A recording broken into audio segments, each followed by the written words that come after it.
Te, ano ka ba? Kasi dati talaga, hindi naman talaga ako ganito kaputi. Wow, ang puti.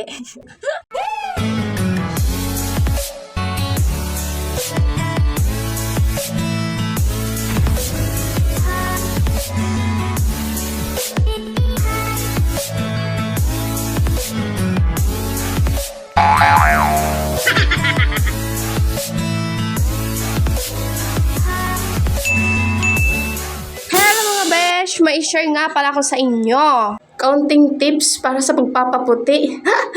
Disclaimer lang guys, based on my experience lang to, okay mga besh? Hindi man to the highest level yung ating puti, pero kahit papano naman ay pumuti na tayo kaysa sa dati.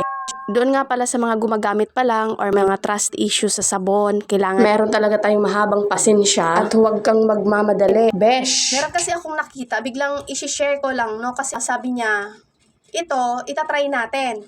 Kung legit. Kung yung effect sa akin, legit. Te, ano ka ba? Ang nega. Nakiaway ka, Bi. Tapos baka hindi mo alam ang tamang paggamit. Sorry na. Yung isipin na lang natin, yung sabon ay ginagamit natin sa pang-araw-araw para malinis tayo, ganon. At importante at kailangan natin yun sa pang-araw-araw. So yun, para sa akin, ang pagpapaputi ay bonus na lang yun. So kapag nag-expect ka sa isang pirasong sabon na ginamit mo o kalahating sabon, at nag-i-expect ka na pumuti ka na agad niyan, ano yon? Magic? Gigil ako sa'yo, Bi. Charis. Nakiaway ka, Bi. So, yun na nga. So, hindi ganon. Siyempre, process yun. Yung pagpapaputi ay dapat patient ka. Mahaba ang yung pasensya dapat, besh. Dahil pagpapaputi ay proseso. At kailangan ma-maintain mo yung bagay na yan. At huwag tayo masyadong mag-rely sa sabon. So, kailangan may effort yon, may kasama yung effort mga besh. Kapag gusto mong magpaputi, huwag kang magbibilad sa araw. So, syempre, isa na yun. Kasi talagang yung mga pampaputi, napaka-effective niyan kapag nag-i-effort ka din na ingatan mo yung skin mo. O, syempre, kailangan mo ng lotion, hindi yung sabon-sabon lang. So, may mga kapartner yan, lalo na kapag medyo dry yung sabon. So, kailangan mong syempre mag-lotion. At kapag hindi mo maiwasan na magbilad sa araw, kailangan mo talagang mag-sunblock. At kung hindi mo naman afford yon, kahit mag-jacket ka na lang, besh. Mag-jacket ka, yung manipis lang, kahit manipis lang na jacket.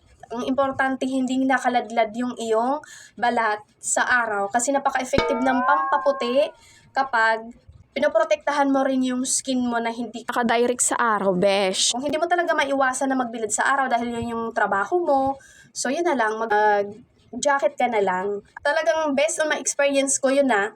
Kasi dati talaga, hindi naman talaga ako ganito kaputi. Wow, ang puti. Joke lang. So kahit paano naman kasi 'di ba, nag-light naman na ako. Maputi ako sa paningin ng asawa ko at ng iba, pero ako nakukulangan pa talaga sa puti ko kaya ako gumagamit ng pampaputi. So dati, mahilig ako dati sa short at sando, ganon. Yun yung hilig ko kasi talaga dati kasi kapag nagti-t-shirt ako, lalo kapag natulog, hindi ko kaya matulog na naka-t-shirt ako kasi feeling ko nasasakal ako tapos puro pawis ko yun dyan.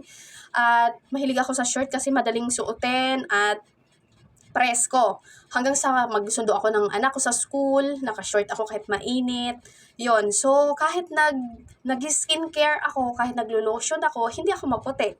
Kasi, yun pala, kasi nakaladlad ako. So, kahit naman kasi isang oras lang yan, isang buwan ka nagpaputi, ilang taon ka naglo-lotion, tapos isang oras ka lang mabila, di mo alam ang laki ng iyong initim. Kaya nga ngayon, magsa-summer na, 'di ba? Gusto ko mag-swimming. Diyan lang yung swimming pool sa aming subdivision nandito sa Amaya.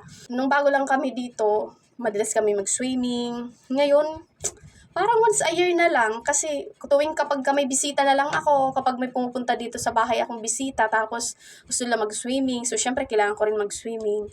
Yun lang. Tapos, kailangan balot na balot pa ako niyan. Kasi kapag nag-swimming ako dyan, na hindi ako nag-rash guard or nakaladlad akong balat ko, kahit nagbabad lang ako na hindi naman mainit or hapon na ako naligo, nakakaitim din. Sinasabi ko sa inyo mga besh, kapag ka na-direct sa balat mo, talagang mangingitim ka talaga agad. So, napaka-effective niya kapag effective siya kapag ka iniingatan mo or samahan mo rin siya ng effort. Kasi kapag ka nag-i-expect ka ng agad-agad, madidismaya ka at ang mangyayari ay wala kang ginawa kundi ginajudge mo na yung sabon. Minsan kasi ang bibig natin, bilis natin mag-react or mag-judge dun sa sabon o kailangan bigyan mo ng chance. Di ba kapag ka pumunta tayo sa supermarket, Save More or Pure Gold, di ba nga, pag napunta tayo sa mga beauty section, nabilihan ng mga skincare, ang ganda ng packaging nito. Try ko to. Kapag ang ganda sa paningin natin, kukuhanin agad natin yon at itatry natin. Pero gusto natin malaman kung hiyang sa atin. Hindi yung sasabihin natin kung hiyang ako dito, ibig sabihin, legit to. Ano yun? Unang-una, hindi po tayo pare-pareho ng skin types. Yun yung inyong tatandaan. So, katulad ko, minsan, lahat ng mga nire-recommend ko dun sa kapatid ko, kahit kapatid ko siya, hindi kami pareho ng skin types. Alam mo yung mga hiyang sa akin na nire-recommend ko sa kanya, pagdating sa kanya, meron siyang issue, ganon. Tapos, ang huli na, ba? Yun na rin palang ginagamit niya. Ay, ang ganda pala. Diba? Kailangan open-minded tayo sa paggamit ng product. Ang importante ay walang bad reaction sa ating skin. So, wag nating husgahan. Bigyan natin siya ng chance. As long as hindi ka naman nangangati. Kasi ang bilis kasi mag-react ng mga bibig natin kung ano-ano agad na iniisip natin sa produkto. So, bigyan natin siya ng chance. Sa hindi masisilan ang mga balat at mahilig sa Kojic soap, bigyan mo siya ng chance B, okay?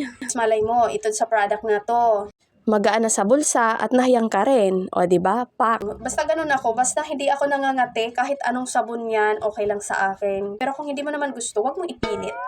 Lalo na kung hindi naman talaga gusto ng balat mo. Kasi kapag nangangati, wag ko na ipilit, be. Kasi ibig sabihin, allergy ka. Ganun. Wag na natin ipilit. Kasi hindi naman tayo pare-pareho. Itanin nyo sa isip nyo, guys. Hindi tayo pare-pareho ng skin types.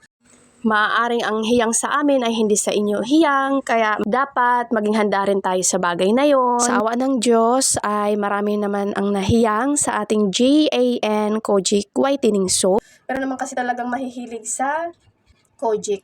Kung hindi ang Kojic para sa'yo, wag mo na ipilit. That's it, besh! Bye!